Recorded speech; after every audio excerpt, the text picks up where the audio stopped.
बिस्मिल्लाहिर्रहमानिर्रहीम। अल्लाह के नाम से शुरू जो बड़ा मेहरबान निहायत रहम फरमाने वाला है। मोहतरम नाज़रीन, आजकल हर दूसरा इंसान नजर की कमजोरी का शिकार है। इसकी कई वजूहात हो सकती हैं और इलाज भी मुमकिन है। अगर आप अपनी खुराक से इसका इलाज करना चाहते हैं तो खाने में मछली और सुर्ख प्याज का इस्तेमाल ज्यादा से ज्यादा करें। मछली में मौजूद ओमेगा फैटी एसिड्स आंखों को मुख्तलिफ बीमारियों से महफूज रखते हैं और सुर्ख प्याज का इस्तेमाल नजर की कमजोरी को दूर करता है।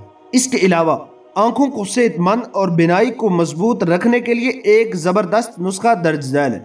इसके लिए आपको ये चीजें चाहिए: सौंफ 100 ग्राम, मिश्री 100 ग्राम, छोटी इलायची 100 ग्राम, साबुत धनिया 100 ग्राम, काली मिर्च 100 ग्राम, बड़ी इलायची 100 ग्राम। इसके इस्तेमाल करने का तरीका: इन तमाम अशिया को कूंडे में डालकर अच्छी तरह पीस लें और किसी बर्तन में डालकर चम्मच की मदद से सब अज्जा को यकजान कर लें।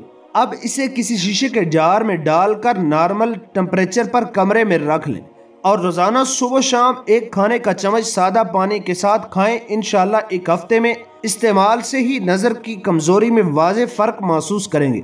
एक माह के लगातार इस्तेमाल से नज़र की कमजोरी का मुकम्मल खात्मा हो जाएगा। नज़र की कमजोरी से बचने के लिए इन कामों से एहतियात करें। सूरज की शुआओं से आंखों की हिफाजत के लिए चश्मे का इस्तेमाल करें। रात को सोते वक्त आंखों का मेकअप और लेंस उतार कर सोएं, इससे नज़र कभी कमज़ोर नहीं होगी। अपने ब्लड प्रेशर पर नज़र रखें। ब्लड प्रेशर का बढ़ना या कम होना नज़र को मुतासर करता है। गाड़ी में एसी की हवा का रुख आंखों की बजाय पैरों की जानब रखने की आदत डालें। इसलिए कोशिश करें कि गाड़ी से निकलने वाले एसी की हवा का रुख अपने चेहरे की तरफ ना हो। आंखों में बहुत ज्यादा खुश्की कारीने में खराशों और आंधेपन का बायस बन सकती है। नज़र की कमजोरी का नबवी इलाज: अस्मद नाम का सुरमा इस्तेमाल करें। ये सुरमा आंखों से मैल कुचैल को ख़त्म करता है और इसे बाहर निकाल फेंकता है और आंखों की हिफाजत की जामन है।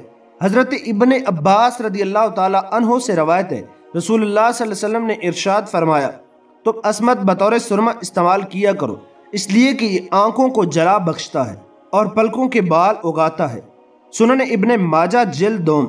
इसके अलावा ये सुरमा आंखों के आसाब को मजबूत करता है, जख्मों को मुंदबिल करके गैर जरूरी पैदाशुदा गोश्त निकाल देता है, नजर के लिए मुफीद और कवी चीज है, पलकों को उगाता है, आंखों को खूबसूरत बना देता है, खासकर बूढ़ों और कमजोर निगाह वालों के लिए अक्सीर की हैसियत रखता है। वीडियो अच्छी लगी हो तो वीडियो को लाइक और चैनल को सब्सक्राइब जरूर कीजिएगा। मिलते हैं एक नए वीडियो के अंदर, तब तक के लिए अल्लाह हाफिज।